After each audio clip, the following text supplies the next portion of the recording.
The couple's retreat was scheduled for Friday through Sunday, September 15, 17, 2023. 3 days, 2 nights. 75 couples from New Hope Community Church, packed into Cedar Mountain Retreat Center, 3 hours outside the city, away from distractions, away from responsibilities, away from everything except marriage, focusing, reconnecting, rebuilding. The theme was Rekindling the Fire, Intimacy in Marriage. Guest speakers, Dr. Kenneth and Dr. Tamara Wright, marriage counselors, authors, ministry leaders, married 40 years. They'd spoken at conferences all over the country. When they came to New Hope, people signed up immediately. Everyone wanted what they had. Everyone wanted to learn their secrets. Everyone wanted a stronger marriage, including me. I needed this retreat, desperately. My marriage to Darius had been struggling for 2 years, since 2021. Nothing dramatic, no big fights, no obvious problems, just distance, disconnection, drift. We were roommates more than lovers, partners more than passion, functional more than flourishing. We took care of business, paid bills, raised kids, managed life, but we weren't connected, weren't intimate, weren't close. And I wanted that back. Wanted us back. Wanted the marriage we had 10 years ago when we first got married. Before life got complicated, before jobs got demanding, before kids got exhausting, before we got comfortable, before we stopped trying. So when Pastor Andrew announced the retreat, I registered immediately, convinced Darius to come. He was reluctant, said he was busy, said we didn't need it, said our marriage was fine. I pushed, said fine isn't enough, said I want great, said I want us. He finally agreed, said okay, we'll go, we'll try, we'll see what happens. I was excited, hopeful, anticipating breakthrough, anticipating reconnection, anticipating God doing something powerful in our marriage. I packed carefully, nice outfits, comfortable clothes, toiletries, journal, Bible, everything I needed for 3 days of focus, 3 days of intimacy, 3 days of rekindling our fire. What I didn't pack was preparation for the nightmare that was coming. Didn't pack preparation for discovering that my roommate, the woman I'd be sharing a cabin with, was the woman my husband had been sleeping with for 8 months. Didn't pack preparation for spending 2 nights in close quarters with the mistress who'd been destroying my marriage. Didn't pack preparation for the most humiliating, devastating, rage-inducing weekend of my life. Because some things you can't prepare for. Some things blindside you. Some things destroy you in ways you never imagined possible. This is the story of how I went to a couple's retreat to save my marriage and discovered my marriage was already dead. Killed by my husband and his mistress, who happened to be my roommate, who I had to sleep 3 feet away from, who I had to smile at, who I had to pretend with, until I couldn't pretend anymore, until the truth exploded, until everything fell apart, and how God, in His mercy, picked up the pieces and built something new, something stronger, something real. My name is Monique Chambers.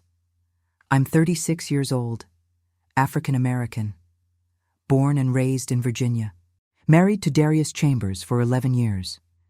Met him when I was 23, he was 25, both working at the same hospital, me as a registered nurse, him as a physical therapist. We met in the cafeteria. He asked to sit with me. We talked for an hour, exchanged numbers, started dating 3 weeks later, engaged 14 months after that, married a year later in a beautiful ceremony at New Hope Community Church with 200 guests. Darius is a good provider, makes $85,000 a year. I make $72,000. Combined income, $157,000. We live comfortably, own a nice house, 2 cars, take vacations, save money, do well. On paper, everything looks great. On paper, we're successful. On paper, we're thriving. But paper doesn't tell the whole story. Paper doesn't show disconnection. Paper doesn't reveal distance. Paper doesn't capture the slow death of intimacy. And our intimacy had been dying for 2 years. Slowly, quietly, almost imperceptibly. Until one day, I looked up and realized we were strangers, living together, functioning together, but strangers, We have 2 children. Elise, 9 years old, 4th grade, loves gymnastics and art, and Noah, 6 years old, 1st grade, loves dinosaurs and building blocks. They're my joy, my purpose, my everything. I work part-time now, 3 12-hour shifts a week. Allows me to be home with them, to be present, to be available. Darius works full-time, sometimes overtime, sometimes weekends. Physical therapy is demanding. Clients need attention. Appointments run late. Paperwork piles up. He's always busy, always working, always exhausted. At least that's what he said. That's what I believed. Until I discovered the real reason he was always busy, always working late, always exhausted. It wasn't work. It wasn't clients. It was her, his mistress. The woman who'd become more important than me, more desirable than me, more everything than me. But I'm getting ahead of myself. Let me back up. Let me tell you about Friday. About arriving at the retreat. About meeting my roommate. About the beginning of the worst weekend of my life. Friday, September 15th, 2023. We dropped the kids at Darius's mother's house at 2 p.m. They'd spend the weekend with Grandma, spoiled, happy, oblivious to their parents' marriage struggles. We drove to the church. Meeting point. Buses would take all 75 couples to Cedar Mountain together. Caravan style, community building. We arrived at 3 p.m. Parking lot full, couples everywhere, loading bags, greeting friends, excited, anticipating. Everyone dressed casually, ready for mountain retreat, ready for breakthrough. I saw faces I recognized, church members, small group attendees, ministry volunteers, familiar people, safe people, community. I felt good, felt hopeful. This was going to be good. This was going to help. This was going to save us. Pastor Andrew gathered everyone, prayed over us, explained logistics. We'd arrive at Cedar Mountain around 6:30 p.m., check in, get room assignments, dinner at 7:30, first session at 8:30, then free time. Lights out at 11, Saturday packed schedule, 3 sessions, meals, activities, Sunday morning final session, leave by noon, simple, clear, organized. He mentioned one thing that caught my attention. Because of cabin space limitations, couples wouldn't necessarily be rooming together. Instead, men would room with men, women with women. Married couples sleeping in separate cabins. Some people groaned. That's the opposite of intimacy. Pastor Andrew laughed. I know, but trust the process. The Wrights specifically requested this setup. They said sometimes intimacy is built through absence, through missing each other, through wanting each other, through anticipation. So trust it. It'll make sense. I looked at Darius. He shrugged. Whatever. It's fine. I'll survive 2 nights away from you. I laughed, tried to. But something about his response felt off. Felt dismissive. Felt like he didn't care. Like being away from me was relief, not sacrifice. I pushed the thought away. Told myself I was being sensitive, being insecure, reading into things. He loves me. He's here. That's what matters. We boarded the buses, couples spread out, sitting with different people, mingling, fellowshipping. Darius sat with some guys, talking sports, laughing, relaxed. I sat with a group of women, chatting, sharing excitement, talking about what we hoped God would do this weekend. It was nice, comfortable, familiar. 3 hours later, we arrived at Cedar Mountain Retreat Center. Beautiful facility, nestled in mountains, surrounded by trees, lakes, trails, peaceful, serene, perfect place to focus, perfect place to encounter God, perfect place to reconnect. We unloaded, went to the main lodge, check-in desk. Staff handed out room assignments, cabin numbers, keys, maps. I got mine. Women's cabin, 12. Bed B, roommate, Janelle Morrison. I looked at the name, didn't recognize it. Must be someone I haven't met, someone new to the church maybe, or someone I just haven't connected with. Either way, fine. I'd make it work, make a new friend. This was about community anyway, about church family, about connecting. I grabbed my bag, headed to cabin 12, walked through the woods, following the map. Found it. Nice cabin. 2 bedrooms, shared bathroom, small living area, simple but adequate. I opened the door. called out. "Hello? Anyone here?" A voice responded from one of the bedrooms. "In here. Come on in." I walked to the bedroom, saw her. Young, maybe late 20s, beautiful, African American, light skin, long natural hair, fit, stylish even in casual retreat clothes. She was unpacking, hanging clothes in the small closet. She turned, smiled, big, warm. "Hi, you must be my roommate." "I'm Janelle." I smiled back. "Monique, nice to meet you." We hugged, friendly, casual. First meeting hug. She gestured to the beds. "I took this one. Hope that's okay. If you want to switch, no problem." I looked. 2 twin beds, 3 feet apart, one by the window, one by the wall. I pointed to the one by the wall. "That's fine. I'll take this one." We unpacked, chatted, small talk. "Where do you work? What do you do? How long have you been at New Hope?" Normal getting to know you questions. She was a dental assistant, made decent money. Been at New Hope for 6 months. Came with her boyfriend. Well, almost boyfriend. It's complicated. They'd been dating 3 years, but not officially. Not publicly. He was dealing with some things, some baggage, some complications. She was patient, waiting, believing God would work it out. She asked about me.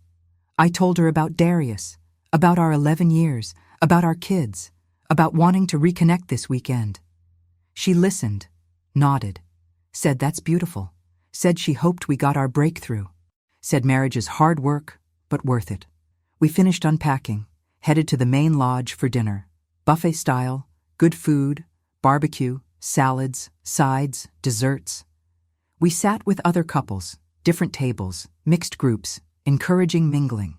I sat with 3 other women, all around my age, all married 10+ years, all there for the same reason: reconnection, rekindling, restoration. We talked, shared struggles, laughed, encouraged each other. It felt good, felt safe, felt like sisterhood. I looked around for Darius, saw him across the room, sitting with a group of men, laughing, eating, looking relaxed, looking happy. I watched him, studied him, trying to remember when I'd last seen him that relaxed, that happy, that present. Couldn't remember. At home, he was always tense, always stressed, always distracted. But here, away from home, away from me, he looked free. The thought stung. But I pushed it away, told myself this weekend would change things, would bring us back, would fix whatever was broken.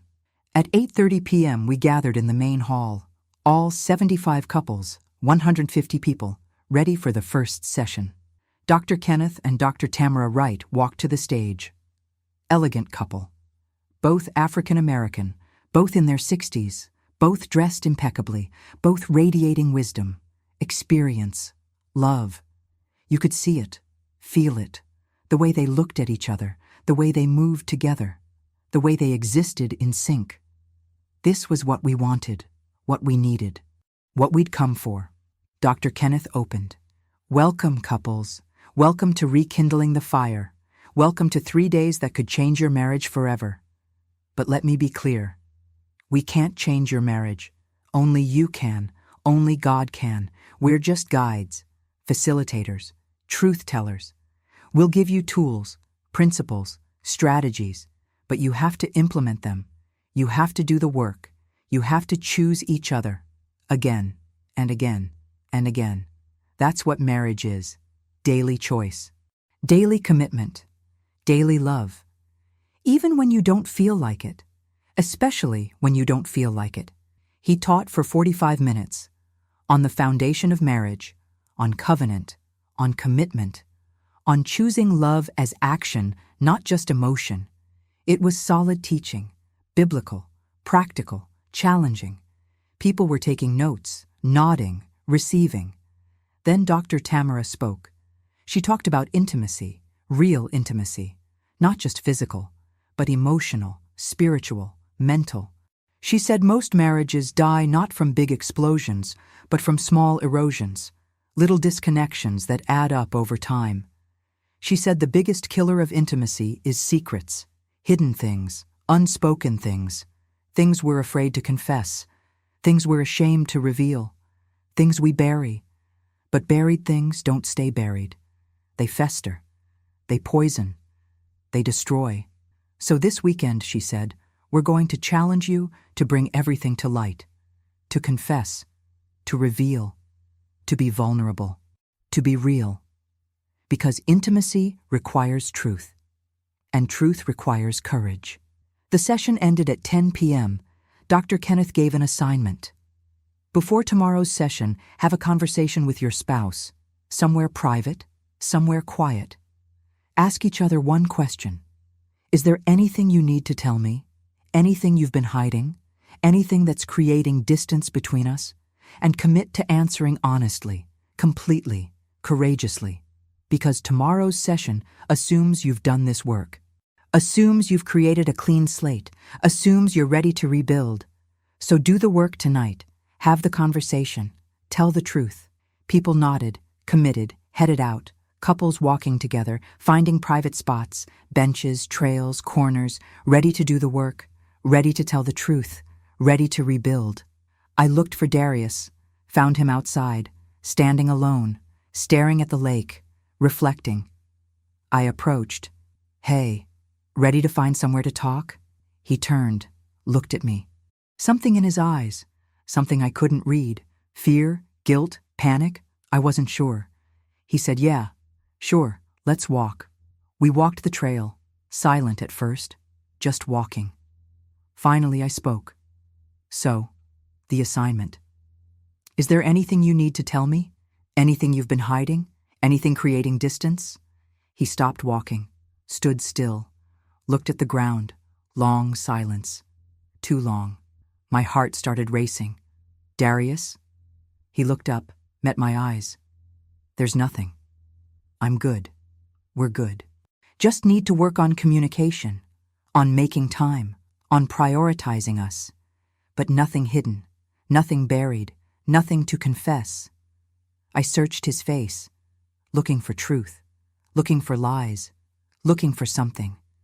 But his expression was blank, neutral, unreadable. I wanted to believe him, wanted to accept his answer, wanted to move forward. But something in my gut said he was lying. Something in my spirit said there was more. But I had no proof, no evidence, just feeling, just instinct. So I nodded. Said, okay. Said, I trust you. Said, let's work on us. He nodded, relieved, too relieved. We walked back, parted ways, him to his cabin, me to mine. I got back to cabin 12 at 10:45. Janelle was already there, in pajamas, sitting on her bed, scrolling her phone. Hey, how was the session? She looked up, smiled. I collapsed on my bed. It was good, heavy, challenging. We had to have a conversation with our spouse about hidden things, about secrets. She nodded. Did you? I sighed. Yeah. He said there's nothing, nothing hidden, nothing to confess, but I don't know. Something felt off. She looked at me. Sympathetic. Maybe he's just nervous. Maybe he's not good at vulnerability. Give him time. Give him grace. I nodded. You're right. I'm probably overthinking. We talked for 30 minutes. About marriage, about struggles, about hope. She was easy to talk to. Good listener, kind, encouraging. I liked her. Felt comfortable with her. Felt like we could be friends. Finally, we turned off the lights. Said goodnight. Tried to sleep. I couldn't sleep. Just laid there, staring at the ceiling, replaying Darius's face, his words, his tone, his relief when I accepted his answer. Something was wrong. I knew it, felt it. But what? What was he hiding, and why wouldn't he tell me? Saturday morning I woke at 7 a.m. Janelle was already up, showered, dressed, cheerful. Morning. Sleep okay? I sat up. Groggy, not really, just thinking. About last night. About Darius. About everything. She nodded. Understandable. Marriage is complicated. But you're here. You're working on it. That's what matters. I got ready. We headed to breakfast together. Talking, laughing, building friendship. At breakfast, I sat with the same women from last night. We shared about our conversations with our spouses. Most went well. Most were productive. Most created breakthrough. Mine felt hollow, incomplete, like we'd gone through motions without substance. But I didn't say that. Didn't want to be negative. Didn't want to be the one struggling. So I smiled, said it went well, said we're making progress, said I'm hopeful. After breakfast, Saturday morning session, 9 a.m. Dr. Tamara taught on emotional intimacy, on knowing your spouse, really knowing them, their dreams, their fears, their wounds, their triggers. She said most couples live as strangers, sharing space but not hearts, sharing beds but not souls. She gave exercises, questions to ask, ways to connect, deeply, authentically, vulnerably. At 11 a.m. we had couple time, 2 hours, go somewhere, use the questions, connect, really connect. No distractions, no phones, just each other. Focus, listen, share, build intimacy. I found Darius. We walked to the lake, found a bench, sat down. I pulled out the question sheet, started asking. He answered. Surface level, safe answers, predictable answers, nothing deep, nothing vulnerable, nothing real. I pushed, challenged, asked follow-up questions. He deflected, changed subjects, kept things light, kept things safe. After an hour, I gave up, frustrated, disappointed. This isn't working. He looked at me. What do you mean? I sighed. You're not being real, not being vulnerable, not being honest. You're giving me surface answers, safe answers, but nothing deep, nothing that actually creates intimacy. He got defensive. I am being honest. I'm answering your questions. What more do you want? I want you. I want the real you, the scared you, the broken you, the human you, not this perfect facade, not these rehearsed answers. Him, the real him. He stood up. This is ridiculous. I came here. I'm trying. I'm participating. But it's never enough for you. Nothing is ever enough. I stood too. Because you're not actually trying. You're performing. You're checking boxes. But you're not connecting, not opening up, not letting me in. And I can feel it. I can feel the wall, the distance, the secrets. And it's killing us. What secrets? He yelled, voice rising. I don't have secrets. I told you last night. There's nothing, nothing hidden, nothing buried. Why can't you accept that? Because I don't believe you, I yelled back. I don't believe you're being honest. I don't believe there's nothing. I can feel it, Darius. I can feel something is wrong, and until you tell me the truth, we can't fix this. We can't move forward. We're just pretending, and I'm tired of pretending. He stared at me, jaw clenched, eyes hard. Then he walked away, just walked away. Left me sitting there, alone, crying, devastated, confused. What just happened? What did I do wrong? Why couldn't he just be honest? Why couldn't he just let me in? I walked back to the cabin, needed space, needed to cry, needed to process. Janelle was there, sitting outside, reading. She saw me, saw my face, saw my tears, immediately stood, came to me. What happened? Are you okay? I broke down, told her everything.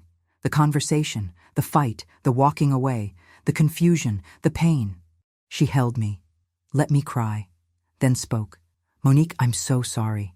I'm so sorry you're going through this. Marriage is hard, communication is hard, but don't give up, don't lose hope. Maybe he just needs time. Maybe he's processing, maybe he'll come around. I nodded, wiped my face, tried to believe her. Saturday afternoon session was at 3 p.m. I didn't want to go, didn't want to face Darius, didn't want to pretend we were okay. But I went, because I'd come this far, because I'd paid for this retreat, because I wasn't giving up yet. I sat in the back, Darius sat in the front. Opposite sides of the room, distance. Physical distance matching emotional distance. Dr. Kenneth taught on forgiveness, on how unforgiveness kills intimacy, on how we hold grudges, keep score, remember wrongs, build walls. He said forgiveness is choosing to release, to let go, to stop punishing, to stop weaponizing. even when the other person doesn't deserve it, especially when they don't deserve it. Because forgiveness isn't about them. It's about you, your freedom, your peace, your healing. It was a powerful message, convicting, challenging. I felt God dealing with me. About unforgiveness toward Darius, about expectations, about demands, about control. Maybe I was being too hard on him. Maybe I was pushing too much. Maybe I needed to back off, give him space, give him grace. Forgive him for not being perfect, for not being what I wanted, for being human. After the session, I found him. Approached cautiously. "Hey, can we talk?" He looked at me, guarded, defensive. "What do you want?" I took a deep breath. "I want to apologize for pushing so hard, for demanding so much, for not giving you grace. You're trying, you're here. That should be enough. I'm sorry for making you feel like it's not." His face softened, slightly. "Thank you. I appreciate that." Pause. "I'm sorry too, for walking away, for yelling, for not being more open. I'm struggling with vulnerability, with opening up. It's hard for me." I nodded. "I know, and I'll try to be more patient, more understanding, more graceful." We hugged, awkward, stiff, but a step, a start. That evening was free time. Couples could do activities, games, crafts, worship night, fire pit, whatever they wanted. Darius said he was going to hang with the guys, play basketball. I said, "Okay." Said I'd probably hang with the women, do worship night. He nodded, said he'd see me tomorrow. We parted. Again. I went back to the cabin, changed into comfortable clothes. Janelle was getting ready too, for worship night. "Want to come with me?" she asked. I nodded. "Yeah, I'd love that." We walked together, talking. She asked about Darius, about our conversation. I told her. She listened, encouraged, said we were making progress, said healing takes time. I appreciated her kindness, her support, her friendship. Worship night was in the chapel, small building, maybe seats 50, intimate space, perfect for encountering God. About 30 people there, mostly women, few couples, worship team leading, soft, gentle, intimate. We sang, prayed, worshiped. The presence of God was sweet, heavy, healing. I cried, released. Let God minister to my heart. Let him speak to my pain. Let him comfort my confusion. It was beautiful, needed, restorative. At 10 p.m., worship ended. People lingered, praying, fellowshipping, connecting. Janelle and I walked back to the cabin together. She was quiet, thoughtful. Finally, she spoke. "Monique, can I ask you something?" I nodded. "Of course." She hesitated. "How long have you and Darius been married?" 11 years. "Why?" She bit her lip. "And you said you have kids?" 2. Elise is 9. Noah is 6. She nodded, stayed quiet. I looked at her. "What's wrong? What are you thinking?" She shook her head. "Nothing. Just processing, just thinking about marriage, about commitment, about everything." We got back to the cabin, got ready for bed. As I was washing my face, her phone buzzed. Text message. She looked at it. Her face changed, went white. She quickly locked her phone, put it down, but not before I saw the name on the screen, the contact, the sender. Baby. That's what it said. Baby with a heart emoji. Her boyfriend. The complicated one. The one she was waiting for. I smiled. "Your boyfriend checking in? Making sure you're okay?" She looked at me, startled. "What?" I pointed to her phone. "Your text. From Baby." "Your boyfriend?" She laughed, forced. Yeah, that's him. Just checking in, making sure I'm okay." I nodded. "That's sweet. Long distance is hard." She nodded. "Yeah, it is. Very hard." We went to bed, said goodnight, lights out, but I couldn't sleep. Again. Something about that text, something about her reaction, the way she looked, the way she acted, guilty, scared, caught. But caught doing what? Texting her boyfriend? That's normal, that's fine. Why would she react that way? Unless what? Unless there was something wrong with the boyfriend? Unless the boyfriend was married? Unless the boyfriend was someone he shouldn't be? I shook the thought away, told myself I was being paranoid, being suspicious, reading into things. She was my roommate, my new friend, not my enemy, not a threat. Just a kind woman dealing with complicated relationship stuff. I was projecting, putting my Darius issues onto her. That's all. Just projection. Sunday morning I woke at 7:30, final day. Final session at 9, leave by noon, home by 3, back to reality, back to normal life, back to the work of implementing everything we'd learned. I got up. Janelle's bed was empty. She was in the bathroom, shower running. I grabbed my phone, checked messages. Nothing from Darius, nothing from the kids, just random stuff. I set it down, started making my bed, getting my things together, packing, preparing to leave. Janelle came out, dressed, hair done, makeup on, looking beautiful, even at retreat.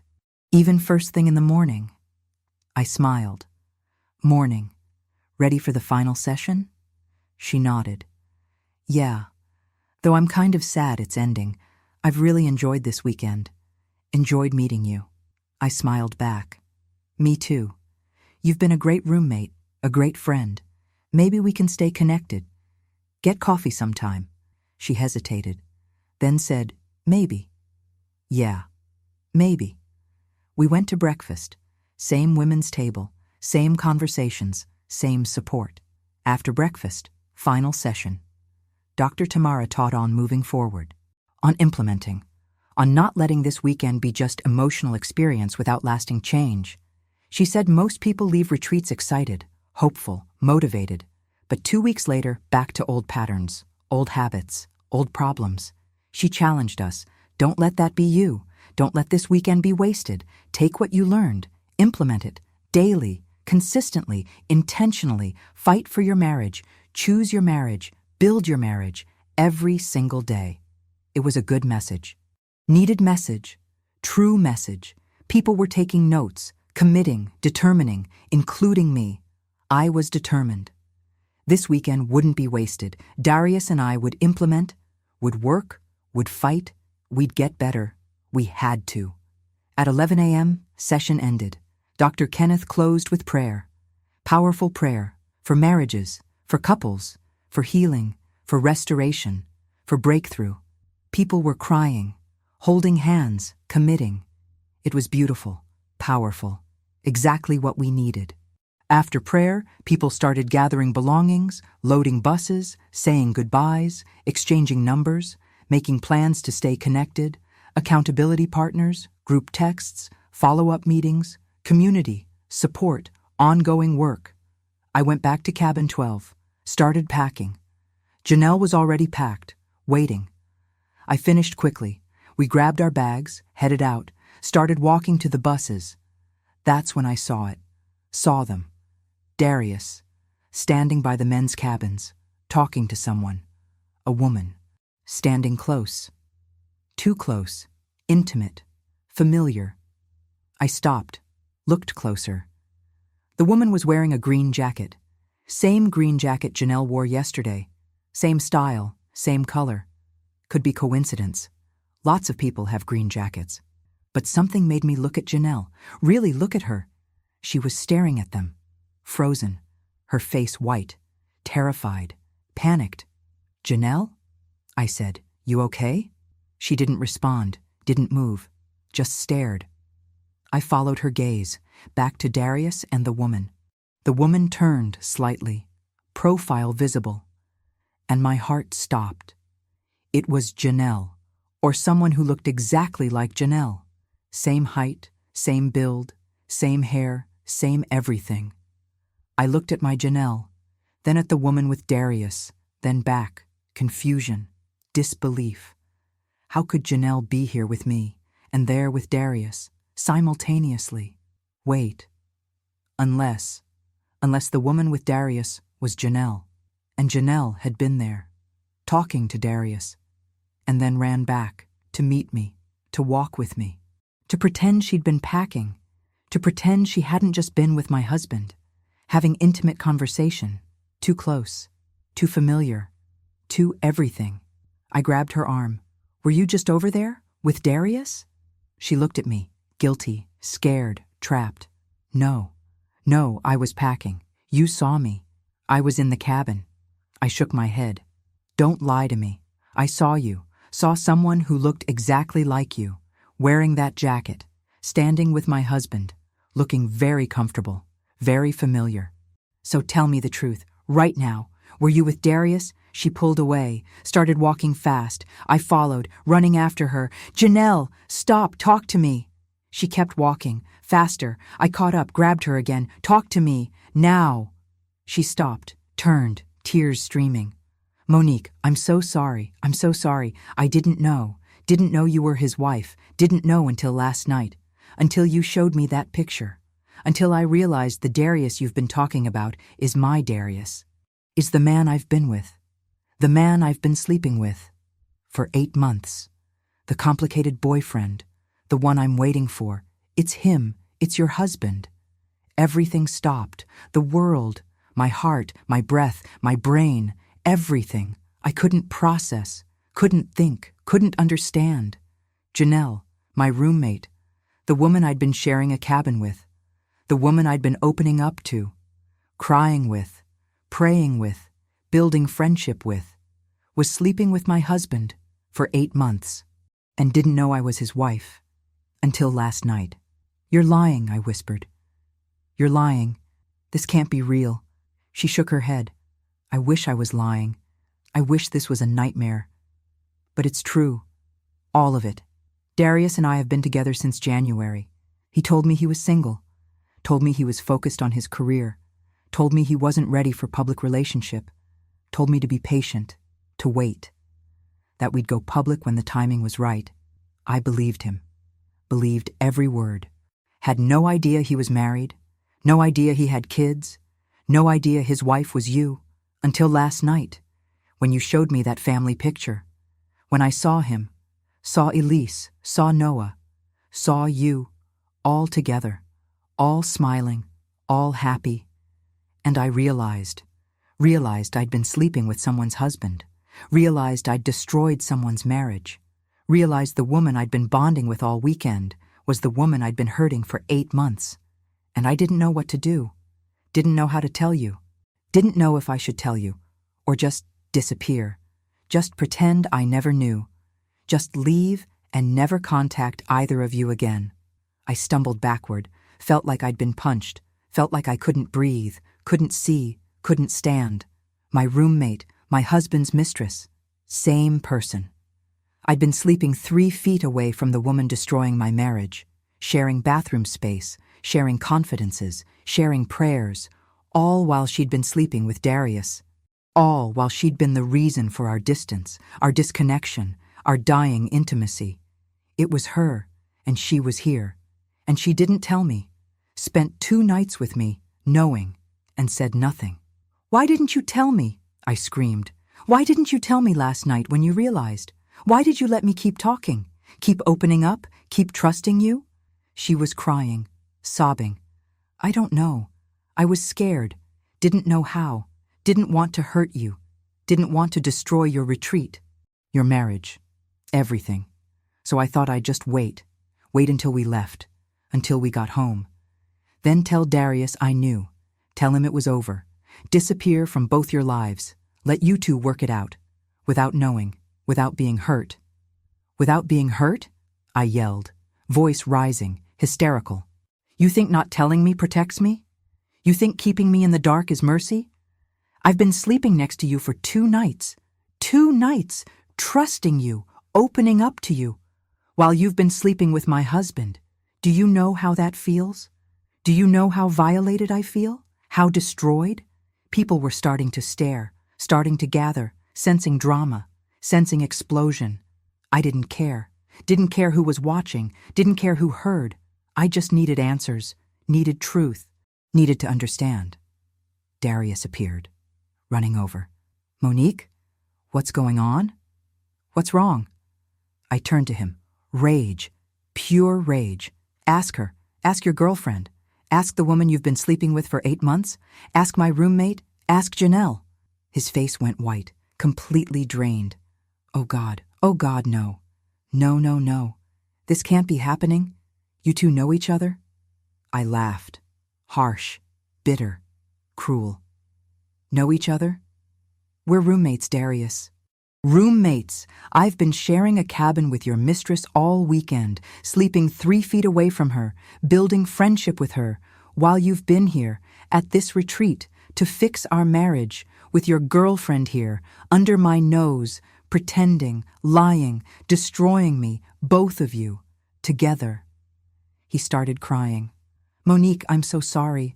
I didn't know Janelle would be here, didn't know you'd be roommates, didn't plan any of this. It just happened. I came to work on us, to fix us, to try.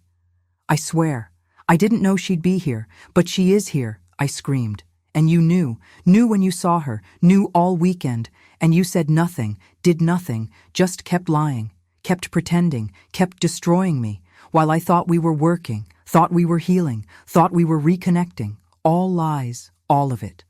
By now, a crowd had gathered, couples, staff, pastors, everyone watching, everyone witnessing my humiliation, my devastation, my marriage imploding, publicly, dramatically, at a couple's retreat. The irony was unbearable. Pastor Andrew pushed through the crowd. "What's happening here? What's going on?" I turned to him. My voice was dead, flat, empty. "My husband has been having an affair for 8 months, with her, Janelle, who turned out to be my roommate this weekend. So I've spent 2 nights sharing space with his mistress, while we came here to fix our marriage, while we pretended everything was okay, while we lied to you, to everyone, to ourselves." Pastor Andrew looked at Darius. "Then Janelle, then me." His face was grave, heartbroken. "I'm so sorry, so incredibly sorry. Let's go somewhere private. Let's talk. Let's process. Not here, not in front of everyone. Come with me." He led us to a small office in the lodge, private, quiet, away from eyes, from whispers, from judgment. Janelle came too. The 4 of us, me, Darius, Janelle, Pastor Andrew, sitting in a circle, facing the wreckage, facing the truth, facing the end. Pastor Andrew spoke first. "I need to understand. What happened? How did this happen?" Darius took a deep breath, started talking, his voice shaking. "Broken. I met Janelle in January, at a physical therapy conference. She was there representing her dental office. We talked, exchanged cards, started texting. Professionally at first, then personally, then more. I was attracted to her. She was attracted to me. We started meeting, coffee, lunch, then more. I told her I was single. Because in my mind, I was. Emotionally single, disconnected from Monique, disconnected from my marriage, living as roommates, not lovers. So I rationalized, convinced myself it wasn't really cheating, because my marriage was already dead, because Monique and I hadn't been intimate in months, because I deserved to feel wanted, desired, chosen. So I pursued Janelle, and she pursued me, and it became physical, and it continued for 8 months, while I lived with Monique, slept beside her, ate with her, raised kids with her, all while sleeping with Janelle, all while building a relationship with Janelle, all while planning a future with Janelle. After I left Monique, after I divorced, after I figured out how to tell everyone. I planned to tell Monique after this retreat, planned to ask for divorce, planned to be with Janelle openly. But I didn't know she'd be here, didn't know Monique would be her roommate, didn't expect any of this. He looked at me, tears streaming. "I'm so sorry, Monique. I know sorry isn't enough, isn't close to enough. I destroyed you, destroyed our marriage, destroyed everything, and I don't know how to fix it. Don't know if I can fix it.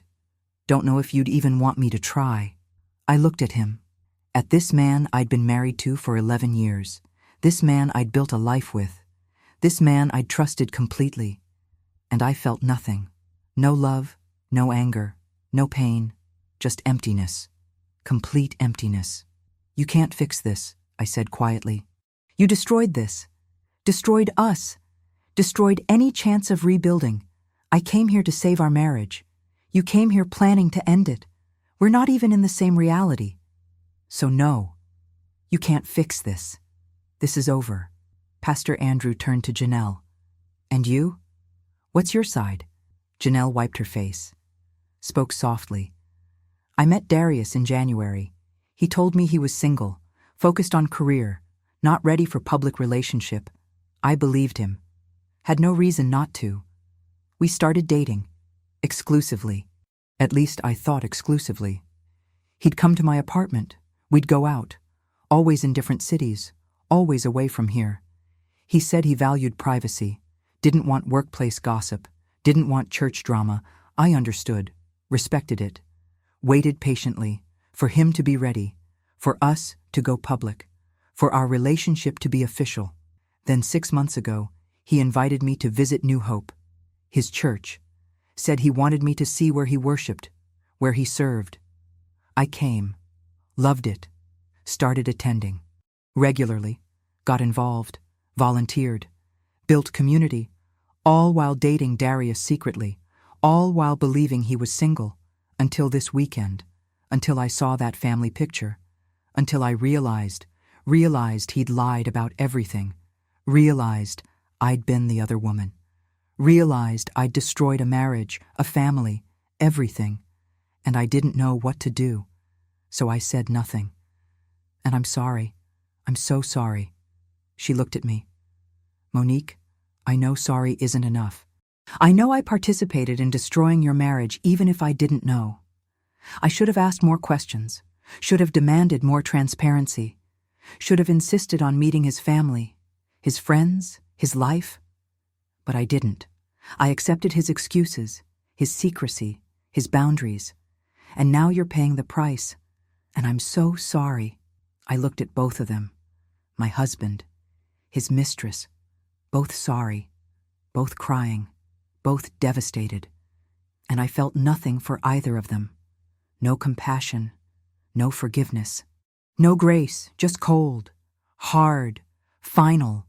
You're both liars, both manipulators, both destroyers. And I'm done. Done with this marriage. Done with both of you. Done with all of it.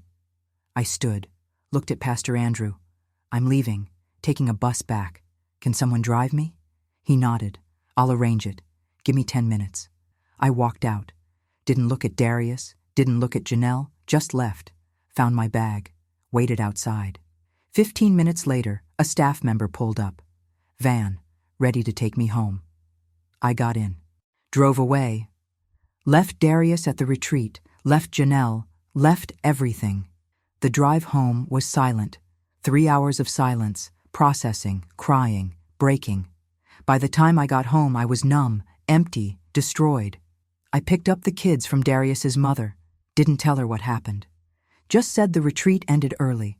Took my kids home, put them to bed, then collapsed. Completely collapsed. Monday morning I filed for divorce. Didn't wait. Didn't think. Didn't pray. Just filed. Hired a lawyer. Started proceedings. Darius tried calling, texting, begging, apologizing. I ignored it all. Blocked him. Changed locks. Moved his things to the garage. He could pick them up when convenient. But he wasn't coming back inside. Wasn't sleeping in our bed. Wasn't pretending we were family. We were done. The church was shocked. When the story got out. When people learned what happened. Some were angry at Darius, some at Janelle, some felt sorry for me. Some judged me for divorcing instead of forgiving. People had opinions. Everyone had something to say. I stopped attending New Hope. Couldn't face them. Couldn't worship there. Couldn't sit where I'd sat with Darius, where we'd pretended, where we'd lied. I found a new church, started over, fresh, clean, anonymous. Darius and Janelle didn't stay together, broke up 2 weeks after the retreat. She couldn't handle the guilt, couldn't handle knowing she'd destroyed a family. Couldn't handle Darius's lies. He tried winning me back for 6 months. Therapy, counseling, letters, Gifts, promises. I refused. Said no. Said too late. Said I'd moved on. Divorce finalized March 2024. 6 months, clean, final, over. 2 years later, September 2025, I'm 38. Single mother of 2, still a nurse, still at the hospital, still making it work, dating someone new. Stephen, good man, honest man, transparent man, takes things slow, respects my boundaries, respects my kids. Building something real, something healthy, something honest. Janelle left New Hope, moved to another city, started over, sent me a letter 1 year after the retreat, apologizing again, explaining, asking forgiveness. I didn't respond, not because I haven't forgiven her, but because I don't need closure from her. Don't need her apology. Don't need anything from her. I've moved on, healed, rebuilt, without her, without Darius, without anyone who participated in destroying me. At our church retreat, his mistress turned out to be my roommate, and I spent 2 nights sleeping 3 feet away from the woman destroying my marriage, 2 nights building friendship with my enemy, 2 nights trusting the untrustworthy. It was the worst weekend of my life, the most humiliating, the most devastating, but it was also the most clarifying, because sometimes you need to see the truth up close, need to face it, need to experience the full weight of betrayal, to finally be done, to finally walk away, to finally choose yourself. 2 years later, I'm not the same woman. I'm stronger, wiser, more cautious, more protective, but I'm also more alive, more free, more myself. Because I don't pretend anymore. Don't settle. Don't accept lies. I demand truth, demand transparency, demand honesty, or I walk. Simple, clear, non-negotiable. At our church retreat, his mistress turned out to be my roommate, and that weekend destroyed me, but it also freed me. Freed me from a marriage that was already dead. Freed me from a man who'd already left. Freed me from living a lie. And for that, I'm grateful. Not grateful for the pain, but grateful for the truth. Grateful for the clarity. Grateful for the freedom to rebuild, honestly, authentically, truthfully. And that's exactly what I did. Subscribe for true stories about Black women who survived impossible betrayals. Hit like if you believe truth always comes to light. Comment. Could you share a room with someone and not know they're destroying your life? How would you handle it? Remember, proximity to betrayal doesn't always reveal it immediately. See you in the next story.